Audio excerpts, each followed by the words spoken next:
Un député républicain du Texas a intenté une action en justice devant un tribunal fédéral afin d'obtenir que Pence ait l'autorité exclusive pour décider quels votes du collège électoral seront pris en compte lors de la session conjointe du Congrès le 6 janvier. Le 27 décembre, le député Louis Gohmert du Texas a porté plainte contre le vice-président Mike Pence. L'ensemble des électeurs présidentiels républicains de l'Arizona, y compris Kelly Ward, sont co-plaignants dans cette affaire. Il s'agit d'une tentative d'annuler les résultats des élections 9 jours avant la réunion de la session conjointe du Congrès. Le 6 janvier, le Congrès doit se réunir pour compter les votes électoraux et nommer officiellement le président et le vice-président élus. Et comme le prévoit la loi de 1887, le vice-président présidera la réunion. Même si le procès est intenté contre Pence, il s'agit en fait de demander à un juge fédéral d'invalider la loi de 1887 sur le décompte des voix, qui limite le pouvoir et la seule discrétion de Pence pour déterminer le décompte. En invalidant cette loi, le vice-président Pence obtiendrait l'autorité exclusive de décider quels votes seront comptés le 6 janvier et cela pourrait renverser l'élection en faveur du président Trump. Alors qu'il y a des listes d'électeurs alternatifs dans les États clés, Gohmert demande que Pence soit autorisé à décider de la manière de gérer cette situation.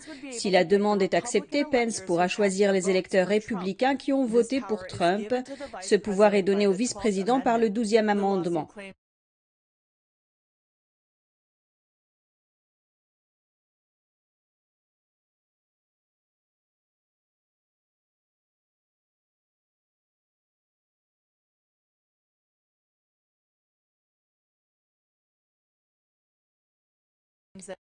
La plainte soutient que si Pence certifie les résultats du collège électoral pour assurer la victoire de Joe Biden, ce serait hors la loi en raison des nombreuses allégations de fraude et d'incohérence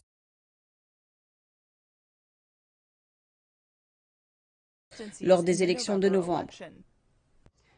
Le président Trump dénonce le ministère de la Justice, y compris le FBI. Il affirme qu'ils n'ont rien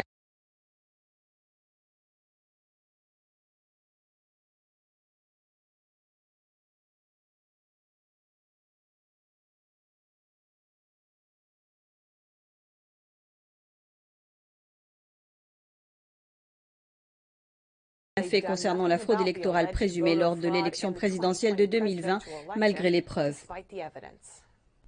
Le président Trump a déclaré dans un tweet samedi, le département de la justice et le FBI n'ont rien fait contre la fraude électorale de l'élection présidentielle de 2020, la plus grande fraude de l'histoire de notre nation, malgré les preuves accablantes.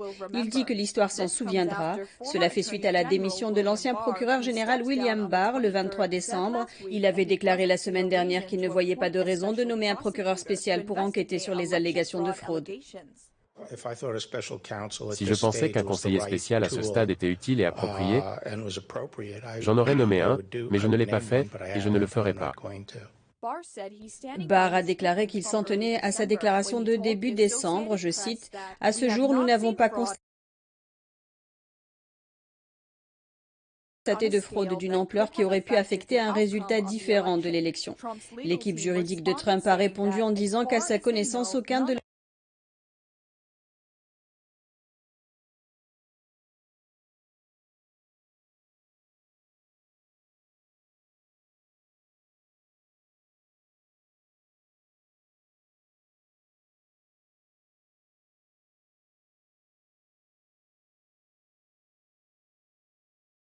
leurs témoins n'a été interrogé par le département de la justice, qui n'a pas non plus vérifié les machines de vote. Par ailleurs, un lanceur d'alerte des services postaux a affirmé que le FBI était plus intéressé à l'intimider qu'à prendre en compte ses déclarations. Jesse Morgan a signé une déclaration sous serment affirmant qu'au moins 140 000 bulletins de vote ont illégalement traversé la frontière de l'État. Ce dernier a dit à Fox News que le FBI avait harcelé sa famille. Je leur ai tout raconté en me disant « Super, ça va nous faire avancer ». Au lieu de ça, ils ont voulu harceler ma famille et savoir comment je suis arrivé sur les écrans. Au lieu d'enquêter sur les bulletins de vote frauduleux, ils enquêtent pour savoir si le Parti républicain m'avait payé. Le président Trump a également indiqué dans son tweet qu'il sera présent à la marche de Washington le 6 janvier. Bien qu'il y ait eu 2 grandes marches dans la capitale depuis l'élection, c'est la première fois que le président en soutient une ouvertement et qu'il appelle à y participer. L'avocat du président Rudy Giuliani affirme qu'il est probable que le pays connaisse le début d'année le plus dramatique de son histoire. Il a notamment évoqué les procès liés aux élections. Dans un podcast personnel, Rudy Giuliani explique aux auditeurs qu'il y a un grand mouvement dans certains États pour décertifier les résultats des élections. Il cite la Géorgie, le Michigan, la Pennsylvanie et le Wisconsin. Il indique que l'Arizona a également une audition à ce sujet. Après Noël, ça va vraiment exploser. Parce que les preuves, qui vous sont données par tous ces réseaux de télévision douteux, les journaux,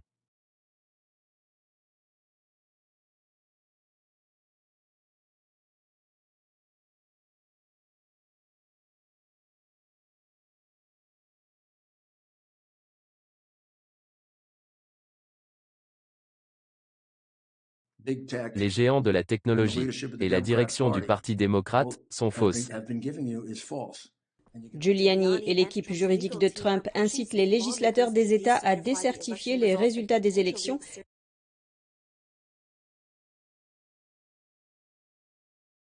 et à certifier Trump comme le potentiel vainqueur. Selon lui, les chiffres sont faux et doivent donc être annulés.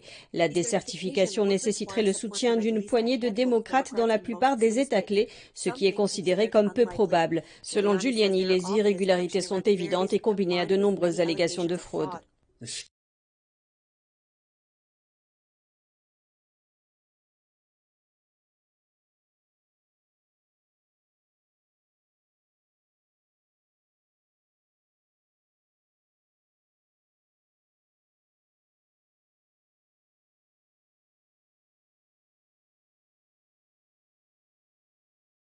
Le vol de cette élection est l'un des crimes les plus graves jamais commis contre ce pays.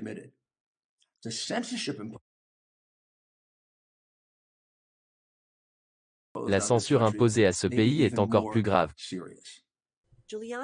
Giuliani a fait remarquer qu'il n'était pas autorisé sur les plateaux télé de ABC, NBC, CBS ou Fox News.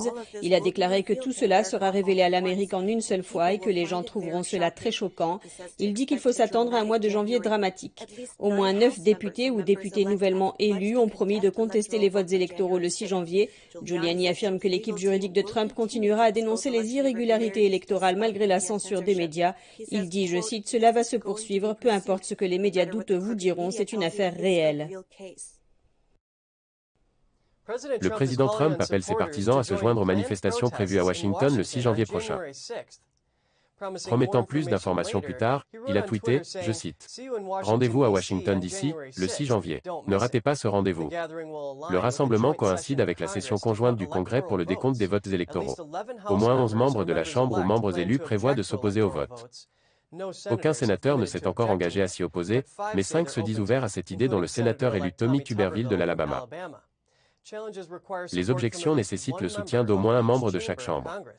L'organisateur du mouvement de protestation, Stop the Steal, Ali Alexander, dit qu'il s'attend à ce qu'1,5 million de personnes participent à la manifestation.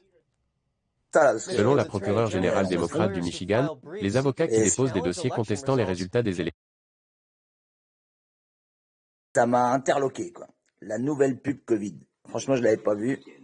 Ça m'a fait tic.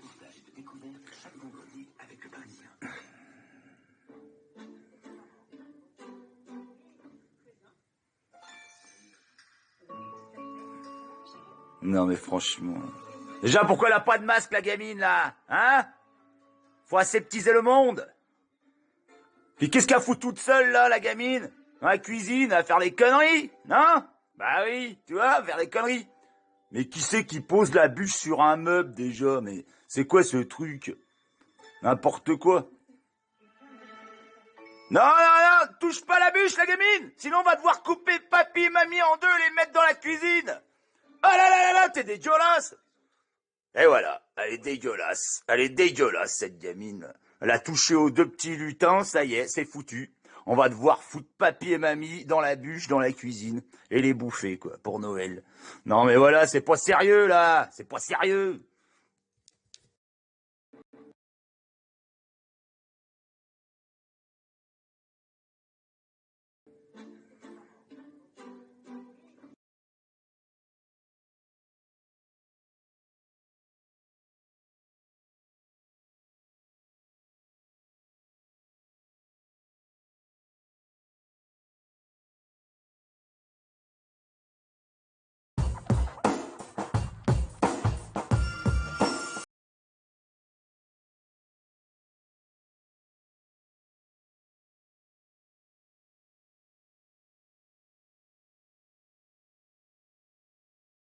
Ça, parce que la télé, elle en fond, et ça m'a interloqué, quoi.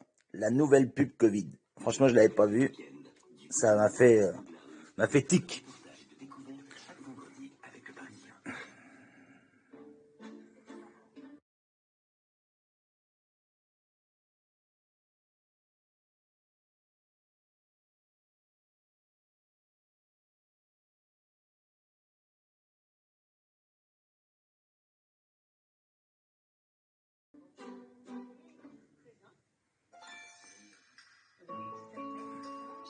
Non, mais franchement.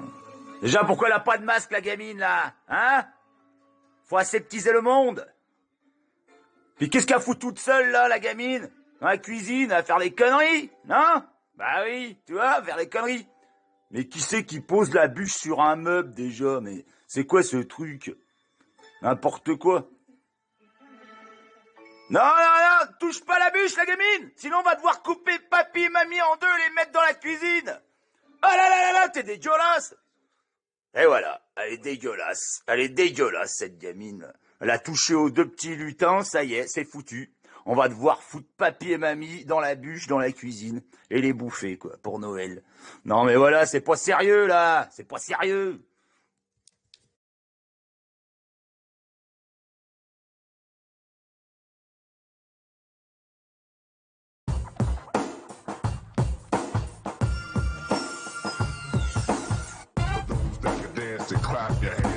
From the pitch of the starlit cosmos, ever rise. Attention all personnel. Attention all personnel. Attention all personnel. I rock rhymes over beats on a real tip. Attention all personnel. Check it out. Attention all personnel. That's the sound of the police. That's the sound of the beast. That's the sound of the police. I rock rhymes over beats on a real tip. That's the sound of the police. Collège de l'impunité, on va faire des bons élèves. Les enseignants seront armés, les classes en béton armées. Quand à la cour de récré, conçu un fil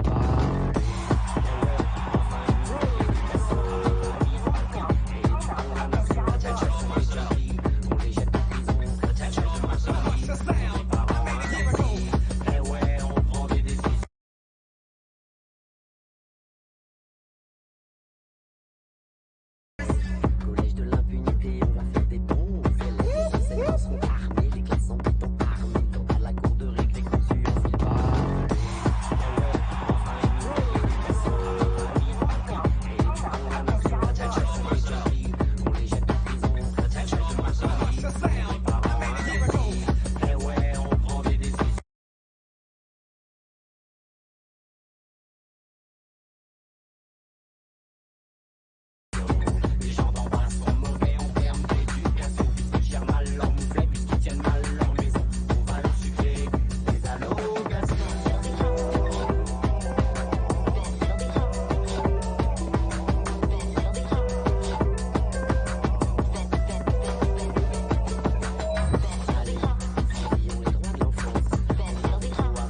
dans notre si jolie France. Avant qu'ils se mettent à pleurer, c'est la santé, faut pas se laisser aller.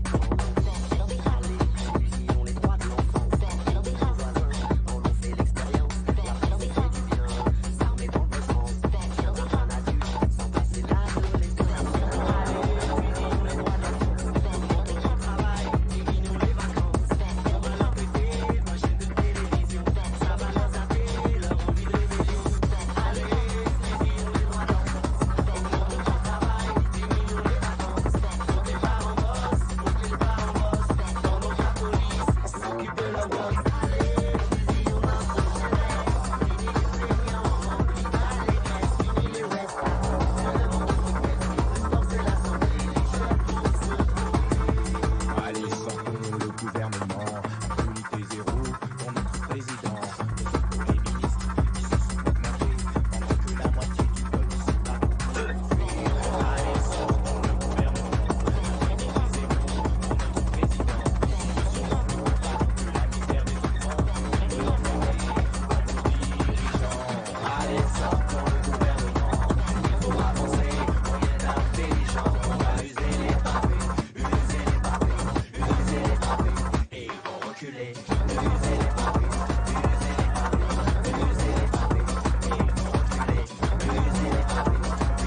élection devrait faire l'objet de mesures disciplinaires.